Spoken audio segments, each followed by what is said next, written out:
En la península mexicana de Yucatán, una franja verde marca la frontera entre la selva y el mar. Un ecosistema distinto, encharcado e impenetrable, cierra el paso a los extraños, convirtiendo su interior en un terreno prohibido. Es un mundo intermedio entre el mar y la tierra, un mundo donde animales y plantas se confunden, un laberinto donde cada sombra esconde una sorpresa y cada árbol un soporte para la vida.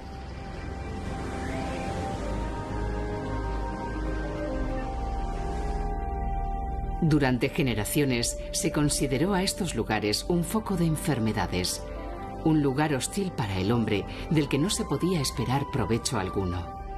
Pero la realidad es muy distinta.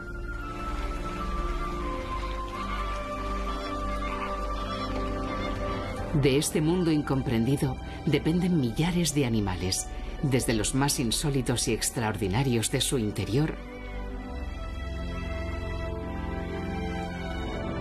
hasta los más insospechados y gigantescos habitantes del ecosistema marino.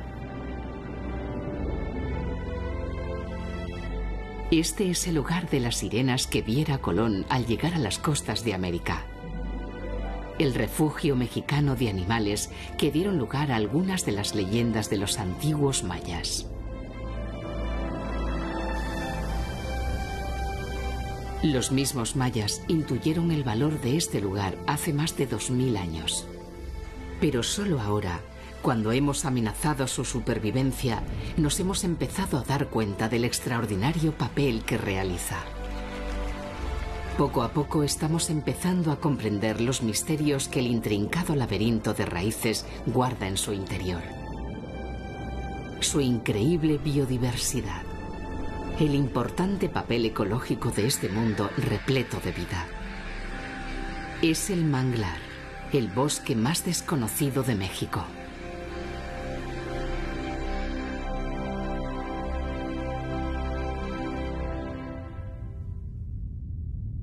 Solo 3 países en el mundo tienen más manglares que México.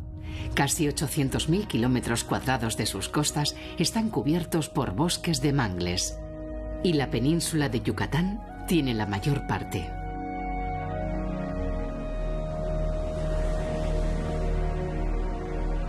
Los manglares son un mundo de transición entre los ecosistemas marinos y terrestres. Millones de años de adaptaciones han dado lugar a este mundo tolerante a los cambios de salinidad donde los mangles, diferentes especies de árboles adaptados a altas concentraciones de sal, crecen y forman el más desconocido e impenetrable de los bosques.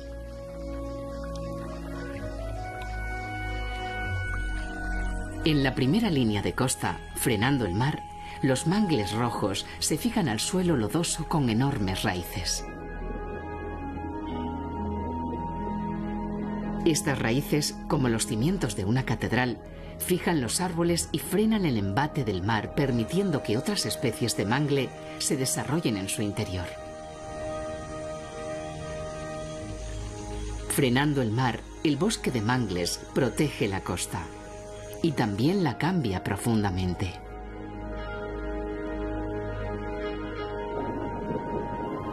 El lecho del manglar está cubierto de hojas que se depositan sobre el sedimento descomponiéndose y generando una gran cantidad de alimento.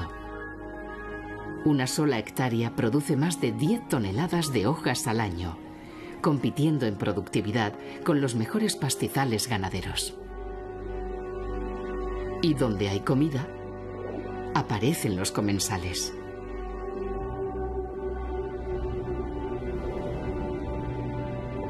Millones de peces buscan refugio y alimento en el laberinto sombrío de las raíces del manglar. El agua, cargada de nutrientes, se convierte en una sopa alimenticia que también aprovechan los invertebrados. Esponjas, ascidias, estrellas de mar, un mundo de formas vivas tapiza las raíces bajo el agua filtrando el nutritivo caldo.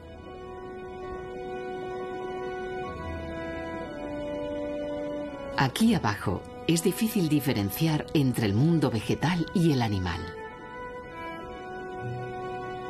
Las extrañas plantas que cubren el fondo son animales. Las medusas Casiopea tapizan el suelo, dándole la apariencia de un jardín de extrañas flores.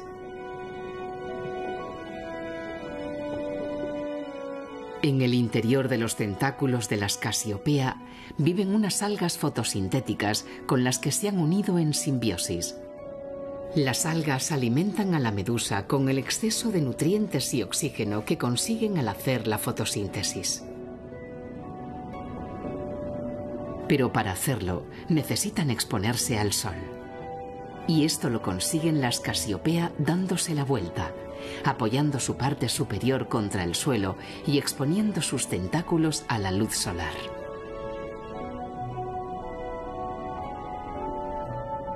Son tan numerosas que el suelo parece un jardín, pero un jardín donde todas las plantas son medusas volteadas.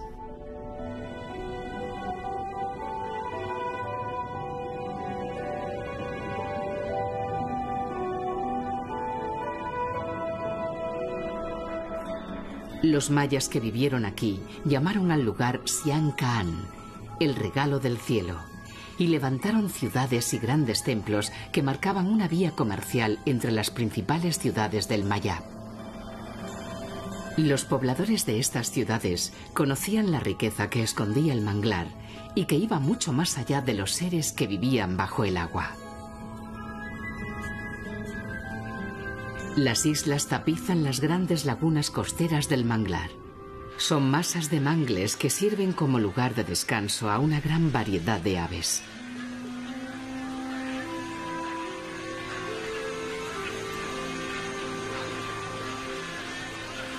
En la reserva de Xian-Kaan, los tántalos americanos descansan después de una larga excursión de pesca. Pero lo que aparentemente es solo un lugar para posarse puede esconder sorpresas.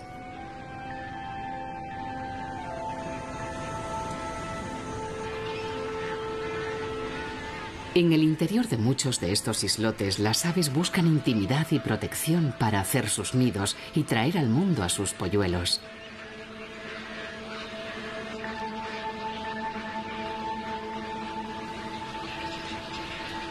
Garcetas, garzas, ibis y tántalos americanos comparten la isla y la zona de cría sin que haya competencia entre especies.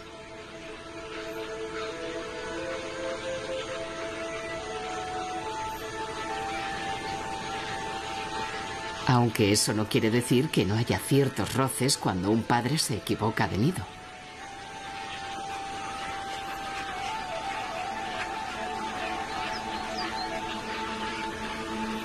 Aislados en un mundo de agua, las aves del manglar sacan adelante a sus crías gracias a estas islas. Los manglares las cobijan y de alguna forma más indirecta también les dan de comer. Bajo los islotes de mangle, una gran cantidad de peces busca el microscópico alimento surgido de la materia vegetal que sueltan los árboles.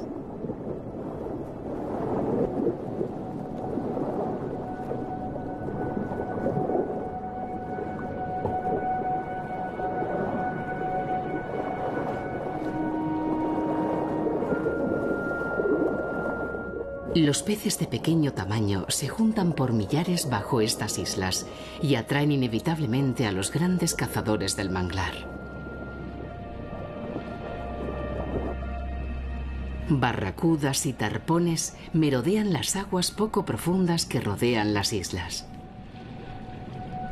Las raíces de los mangles son una barrera para los peces grandes, pero aquí el peligro puede venir también del cielo. Las fragatas son las pescadoras más expertas del manglar. Las islas les ofrecen la seguridad que requieren para traer al mundo a sus polluelos.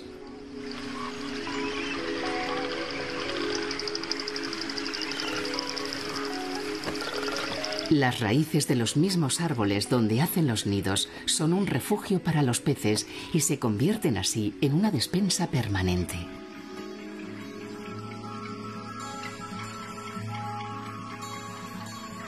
Desde el aire, las fragatas localizan sus presas y, haciendo uso de su extraordinaria pericia en vuelo, atrapan los peces con una precisión quirúrgica sin apenas entrar en contacto con el agua.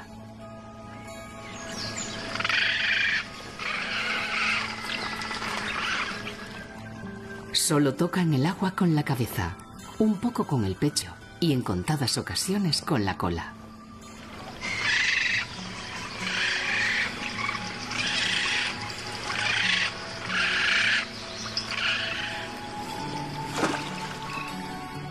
Mojarse más es peligroso.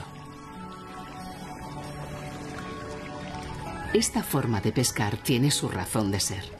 A diferencia de otras aves marinas, las fragatas no pueden mojar mucho sus plumas. El aceite con el que las impregnan no es suficiente para que el agua no las empape. Si caen al agua, no podrán volar y se ahogarán. Pero su habilidad en el vuelo evita que tengan que sumergirse. El problema es que hay muchos competidores. Y algunos juegan sucio.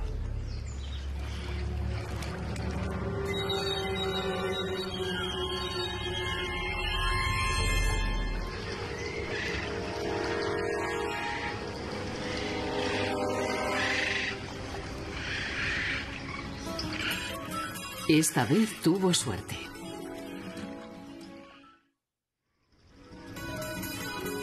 El manglar es un sistema abierto íntimamente relacionado con el mar. Hacia el exterior, más allá de las últimas raíces del mangle, se extiende una pradera submarina donde los pequeños peces salen a diario en busca de alimento. Los tarpones y las barracudas son temibles cazadores de las praderas submarinas. Pero en el sustrato, entre las algas, algunos expertos en camuflaje pasan desapercibidos a los depredadores. Un pez murciélago se muestra inquieto. Entre las algas es más visible que sobre la arena y hay cazadores por todas partes.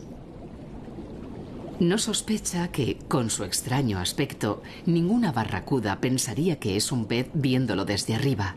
Así que cuando dos de ellas se acercan demasiado, prefiere emprender una rápida huida.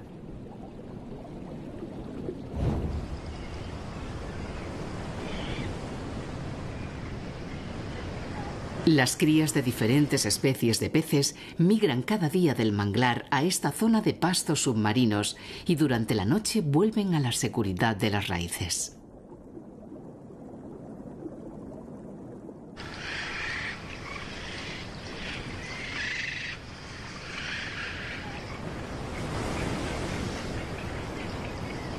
En las praderas submarinas hay cazadores que se dedican a atrapar peces de mayor tamaño. Cerca de los arrecifes de coral del Banco Chinchorro, al sur de la península de Yucatán, un cocodrilo americano camina bajo el agua.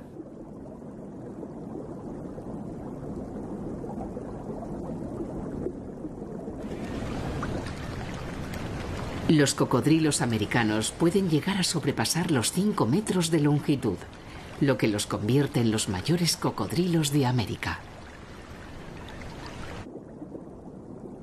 Aquí hay poca profundidad y brilla el sol la mayor parte del año. Como consecuencia, el agua es cálida y los cocodrilos, que llegan a asomar la cabeza estando apoyados en el suelo, permanecen calientes durante todo el día y por lo tanto activos.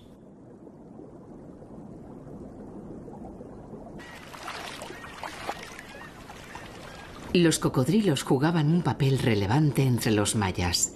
Se les asociaba con la fertilidad a través de Chac, el venerado dios de la lluvia. De los cocodrilos dependía que las lluvias llegaran a tiempo para fecundar la tierra y que ésta diera buenas cosechas.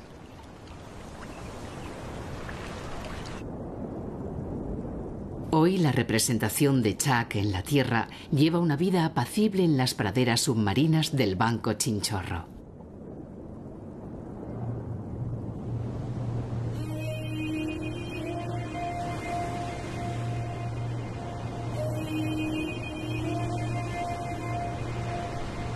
Más allá de las praderas submarinas, como última barrera con el mar abierto, está el arrecife de coral.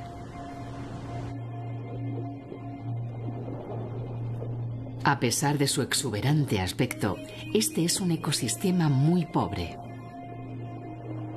Los nutrientes permanecen en las aguas frías del fondo oceánico, dejando las cálidas aguas del arrecife con tan poco alimento planctónico que muchos científicos lo consideran un desierto biológico.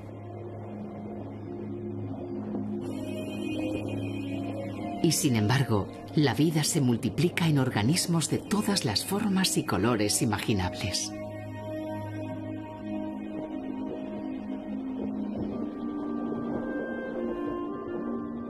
Es un mundo de simbiontes, especies que se unen colaborando para sobrevivir. Un mundo con poco alimento que, sin embargo, cuenta con una biodiversidad asombrosa.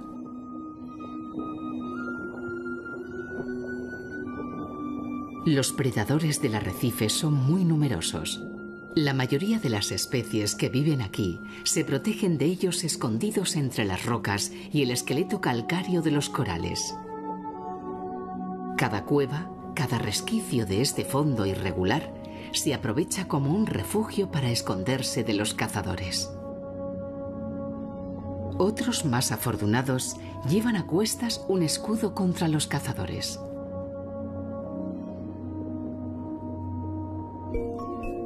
Esta tortuga carey busca las esponjas más apetecibles del fondo marino, sabiendo que su caparazón la protegerá de los predadores. Poco sospecha que su caparazón nada puede contra el ser humano. Sus poblaciones se han reducido tanto que figura como especie en estado crítico en la lista roja de la Unión Internacional para la Conservación de la Naturaleza.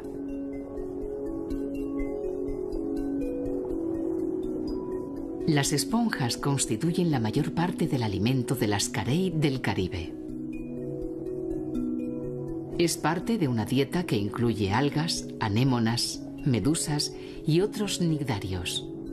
Una colección de especies altamente tóxicas y que a las carey parece no afectarles.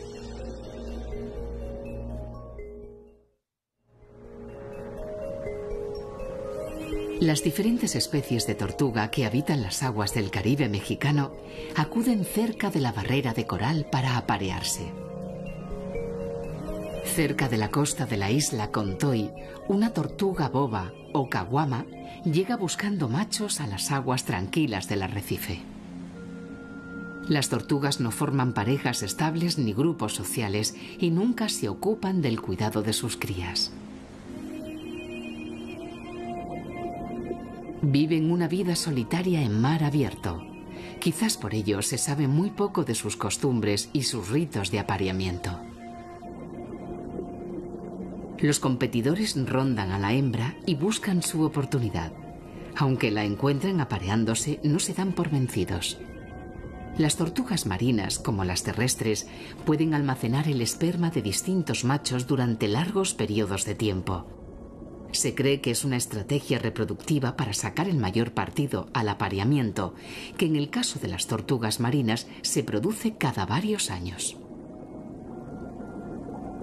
Después, la hembra nadará hasta las playas del manglar a depositar sus huevos e intentar dar esperanza a su especie que, como las carey, está amenazada de extinción.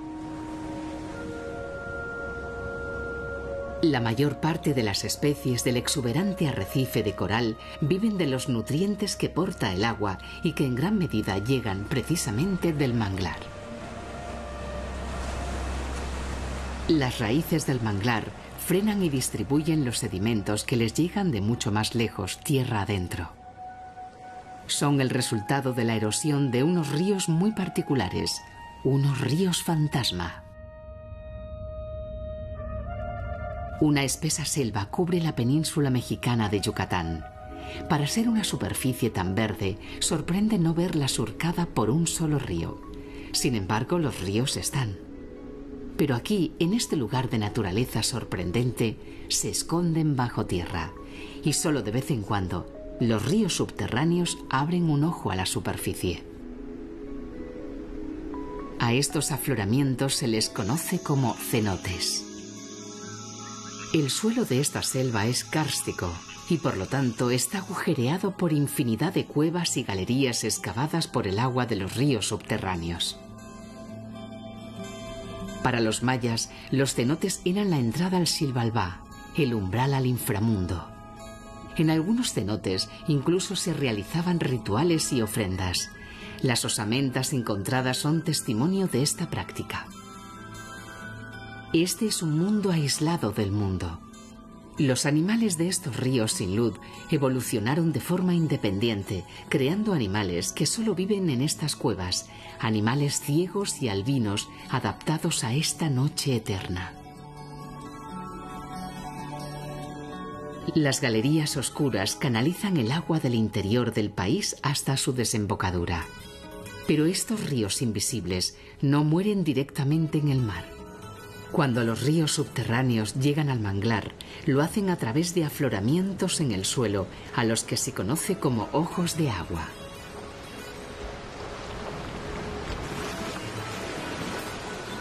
El agua dulce brota en los lagos salinos del manglar, aportando el sedimento que los ríos han erosionado desde su nacimiento.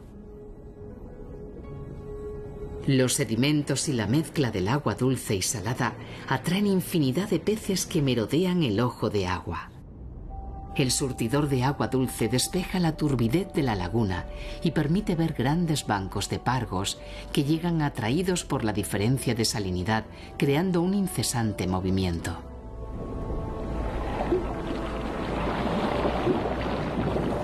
Y aquí, en la reserva de Sian Ka'an, otros visitantes más inesperados llegan a diario a los surtidores en busca del agua dulce. Los manatíes caminan ocultos al mundo exterior gracias a la turbidez del agua superficial. Nadie sabe a ciencia cierta por qué llegan aquí. Pero, movidos por una llamada invisible, estos gigantescos pacíficos dejan las praderas submarinas donde comen la mayor parte del día y vienen a los ojos de agua. Para los mayas que habitaron estas tierras, los manatíes tenían un vínculo con los humanos. Aunque los cazaban y se los comían, los respetaban porque los consideraban un símbolo de maternidad, por la forma en que las hembras cuidan a sus crías. A pesar de poder aguantar hasta 24 minutos sin respirar bajo el agua, los manatíes suben con frecuencia a la superficie, toman aire y vuelven lentamente a la seguridad del fondo.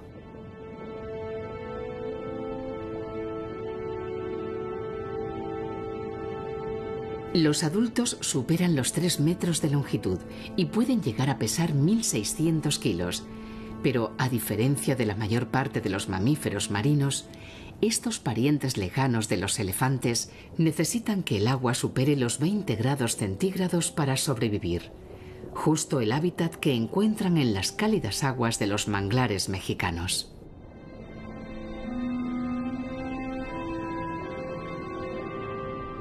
Aquí abajo nadie los molesta. El agua dulce que brota del ojo de agua parece relajarlos y con frecuencia aprovechan para dormir una plácida siesta.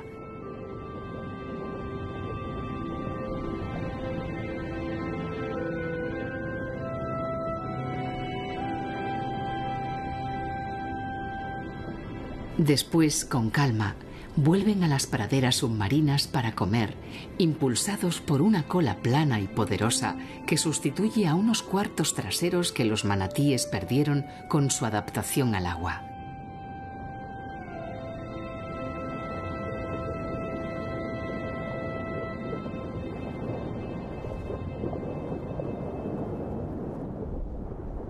Lentamente, las sirenas del Caribe mexicano desaparecen en la turbidez de las lagunas del manglar.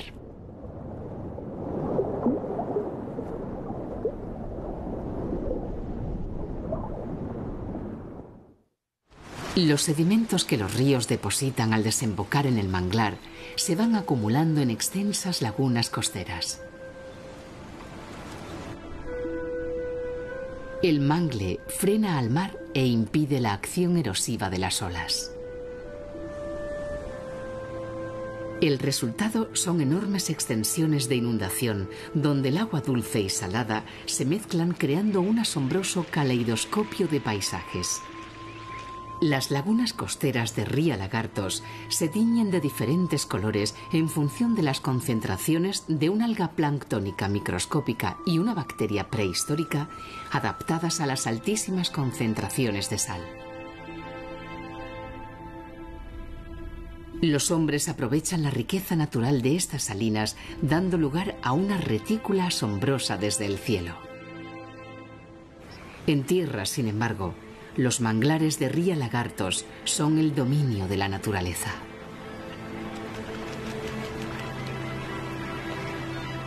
La mezcla de aguas genera mucho alimento microscópico.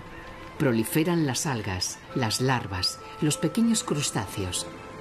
Por cada uno de ellos hay aves especialistas en devorarlos. Y entre todos, los más especializados y llamativos son los flamencos.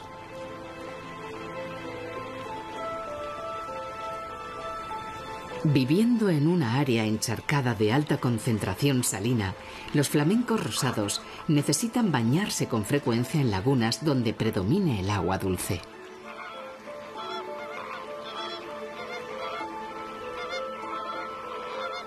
Es la forma de desprenderse de la sal que se les adhiere al cuerpo y de cuidar un plumaje que necesitarán para sus vuelos diarios hasta las lagunas donde se alimentan.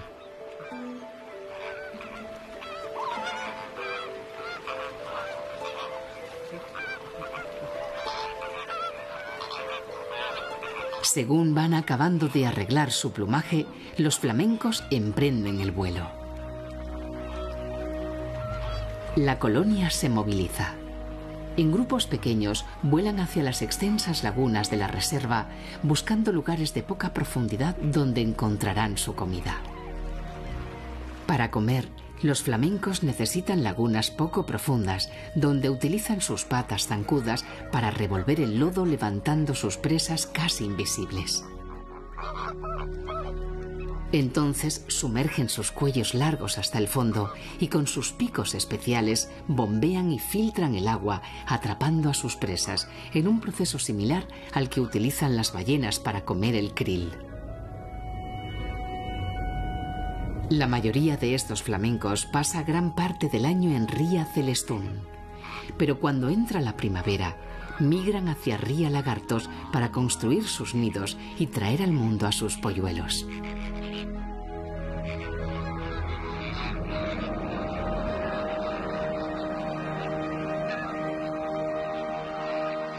Esta es la mayor colonia de cría de flamencos de México. Casi 25.000 parejas llegan cada primavera a Ría Lagartos.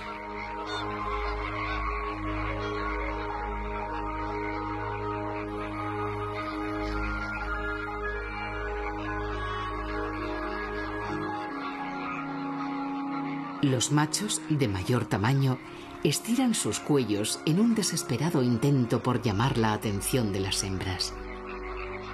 Si el efecto de parecer más grande estirando el cuello no funciona, siempre queda la opción de abrir las alas. Y si aún la cosa falla, queda la táctica de seguir a la pretendida hasta que claudique.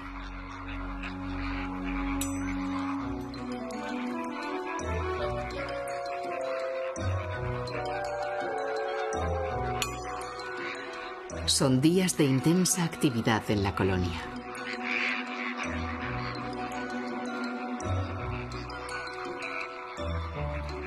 Nuestro macho lo intenta entre un sinfín de competidores con los que tiene que discutir.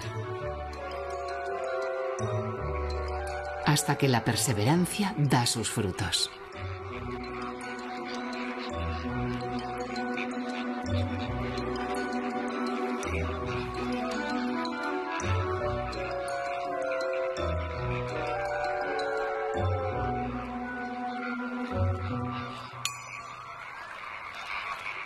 Las parejas establecidas construyen los nidos en la misma zona, creando una colonia muy numerosa. Alrededor de 50.000 flamencos se reúnen en esta ruidosa colonia. Los flamencos construyen sus nidos con el barro formado por los sedimentos que traen los ríos desde tierras lejanas y que el manglar retiene en estas lagunas.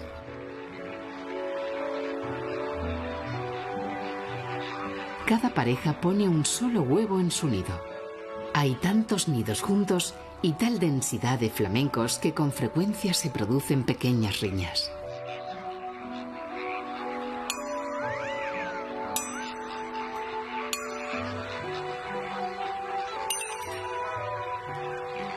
Cada año, los flamencos de la península de Yucatán traen al mundo las crías que garantizan el futuro de la colonia. Y lo consiguen gracias al papel silencioso e inadvertido del manglar.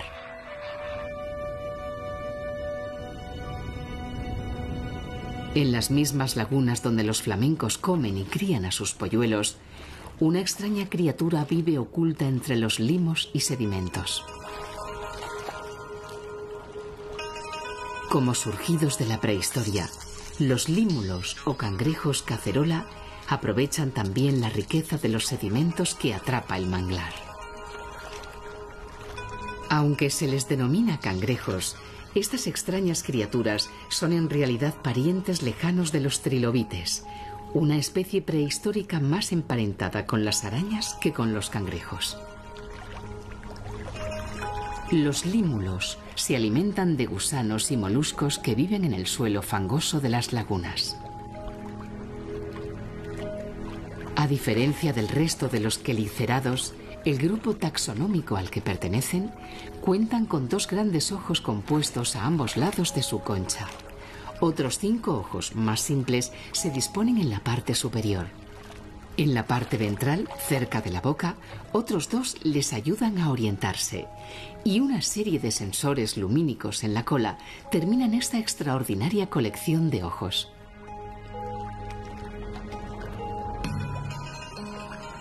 Las hembras son de mayor tamaño y durante el apareamiento los machos suelen engancharse a ellas, dejándose llevar hasta el lugar donde fecundarán los huevos que pongan sus compañeras.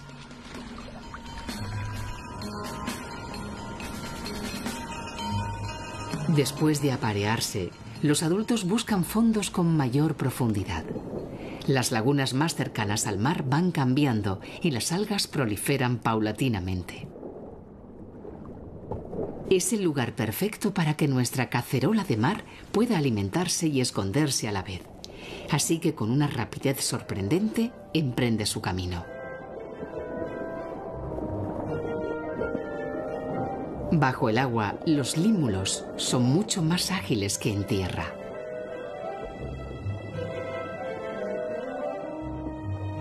En su camino hacia el bosque de algas se encuentra con otros congéneres que empiezan a esconderse en el fondo. Los mayas respetaban a las cacerolas marinas por su comportamiento sincronizado con los grandes eventos astronómicos y meteorológicos. Hoy se les aprecia por algo radicalmente distinto. La sangre de los límulos, que es de color azul, si se expone al aire, adquiere un valor en el mercado farmacéutico de 11.300 euros por litro debido a sus propiedades para detectar e inhibir infecciones. Pero eso es algo que nuestro límulo desconoce. Con determinación sigue su camino hacia una zona más profunda. Hasta que la consigue.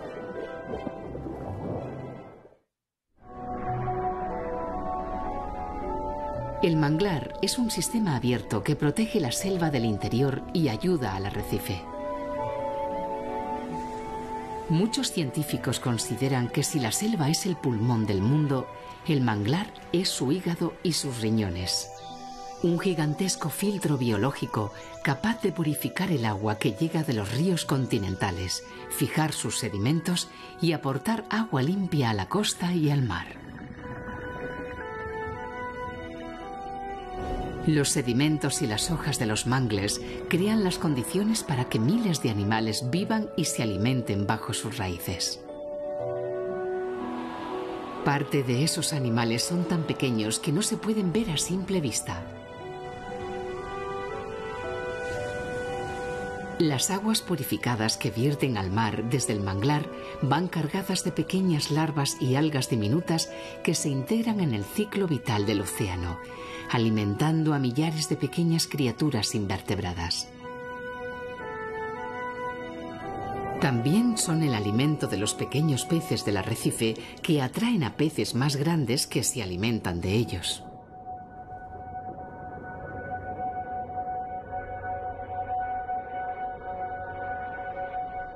Los tarpones y los jureles blancos se reúnen en grandes bancos buscando cardúmenes de pequeños peces.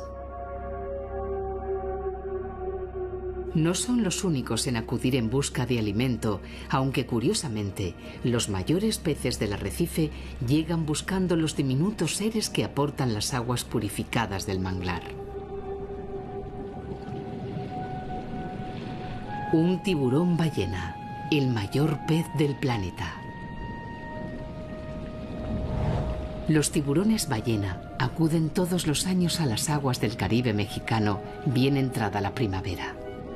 Abriendo sus grandes bocas, absorben enormes cantidades de agua, atrapando millares de diminutos seres planctónicos y millones de huevos de las puestas de diferentes peces.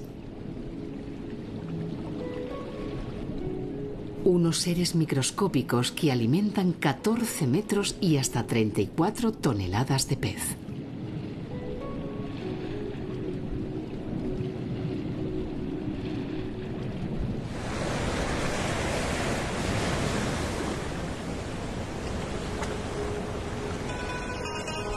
El manglar también tiene un papel protector. Durante el año, el sol calienta la superficie del Atlántico, evaporando grandes cantidades de agua. Según pasan los meses, el calor del océano crece y la concentración de humedad va cargando la atmósfera. Los vientos del oeste desplazan grandes concentraciones de nubes hacia el Caribe. Y al final del verano, el sistema descarga su tensión con una fuerza devastadora.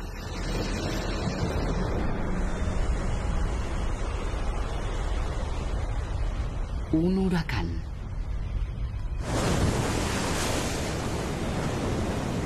Hombres, animales y plantas sufren la violencia del viento y del mar.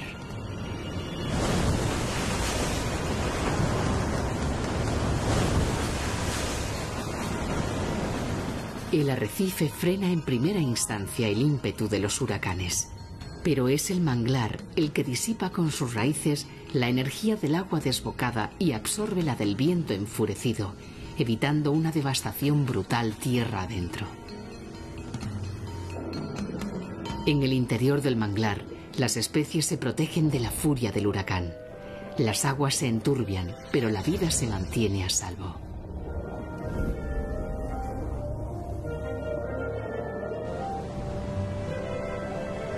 Cuando el clima se calma, todo vuelve a su lugar.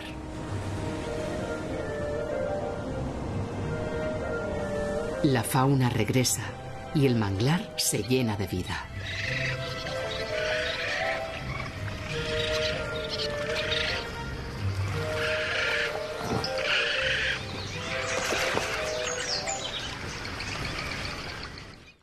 Los mayas aprovecharon el manglar y muchos de sus asentamientos se levantan frente a bosques de mangles.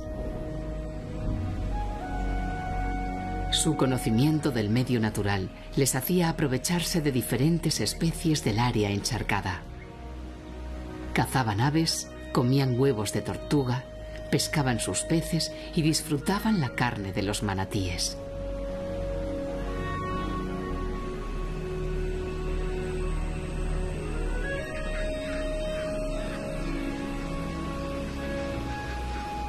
La ciudad de Muyil se edificó en el siglo III a.C., frente a lo que hoy es el mayor parque de manglares de México.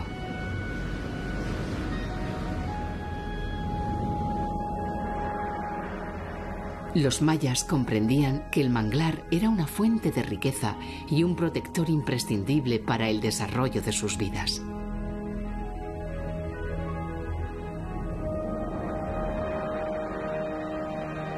Pero sus conocimientos se olvidaron con el paso del tiempo.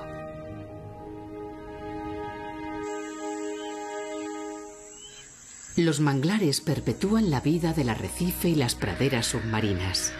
Retienen el suelo evitando la erosión de las tierras continentales.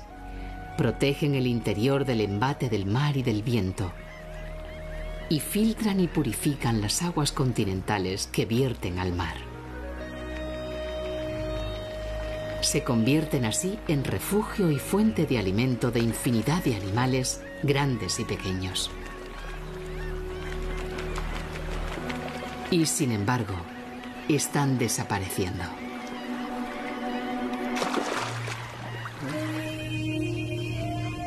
Se estima que en las últimas 2 décadas se ha perdido alrededor de un 35% de los manglares del mundo.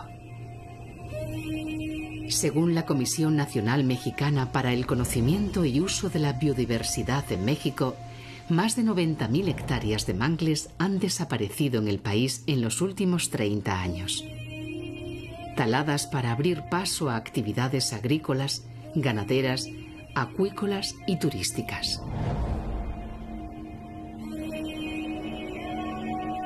En el interior de la reserva de Sian-Caan se construyó una carretera que cortaba el flujo de agua que necesitaba el manglar. Allí donde no llegaba el flujo procedente de los ríos, el mangle desapareció. Hoy, restituido el flujo de agua por la organización Amigos de Sian-Caan, los manglares plantados vuelven a colonizar poco a poco el área encharcada. Aunque el gobierno y diferentes organizaciones han empezado a luchar por frenar la tendencia, los manglares siguen desapareciendo. Se van ganando batallas, pero se está perdiendo la guerra.